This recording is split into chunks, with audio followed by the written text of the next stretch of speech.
Pasigenyo, ito ang latest na balita. Mismong si Pangulong Ferdinand Bongbong Marcos Jr. ang nanguna sa opisyal na paglulunsad ng proyektong Bayanihan sa Malinas na Estero, Pamayanan Protektado na isinagawa ngayong araw dito sa Buli Creek, Barangay Pinagbuhatan, Pasig City.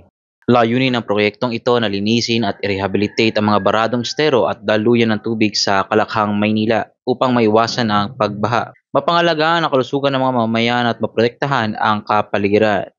Pinangunahan ng Metropolitan Manila Development Authority o MMDA ang inisyatibong ito katuwang ang Department of the Interior and Local Government o DILG, Department of Environment and Natural Resources, Pasig City LGU at iba't ibang mga civil society organizations at volunteer groups.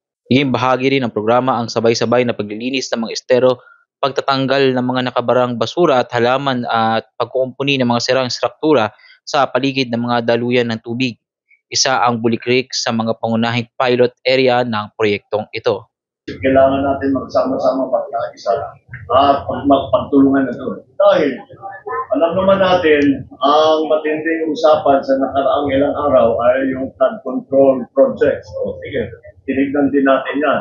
Kahit maganda na, lahat ng flood control project natin, kapag ganito pa rin ang ating estero, wala rin, mababaha pa rin tayo dahil walang nataanan ng tubig, mababaw na yung tubig, ang pila na dumadaan ng tubig, pataas ng pataas ang level ng tubig.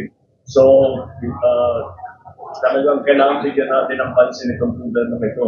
And this is our response. Ika nga ng Pangulo, baliwala yung mga flood control projects kung hindi malilinis nga raw ang estero. Kasi kung mapapansin nyo nga, halos pwede mo nang lakaran yung ibabaw ng tubig sa kapal ng water lilies. At sa ibabaw lang yung water lilies, pero pag hinukay mo pa siya sa ilalim, mga basura na rin po yung iyong makukuha. Ang nasabing proyekto ay isa lamang sa mga serye ng aktibidad na isasagawa sa buong Metro Manila sa mga darating pa na buwan na layong mapasigla muli ang diwa ng bayanihan at pangangalaga ng kapaligiran.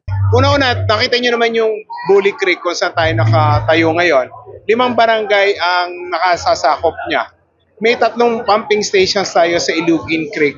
Kung hindi makakarating yung tubig baha, dahil sa siltation, dahil sa basura, dahil sa mga water hyacinth, kahit anong ganda ng pumping station natin, kung wala namang ipapump out na tubig, palabas ng Laguna de Bay, palabas ng Pasig River, ay baliwala.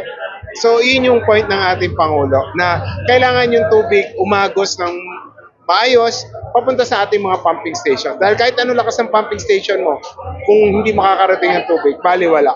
Kung ito ay nababarahan ng mga basura. Dito po sa Pasig, gumagana naman po lahat. Meron lamang pong isa na kailangan namin ayusin nila Mayor Pico dahil naharangan daw ng gate ng kabilang bayan.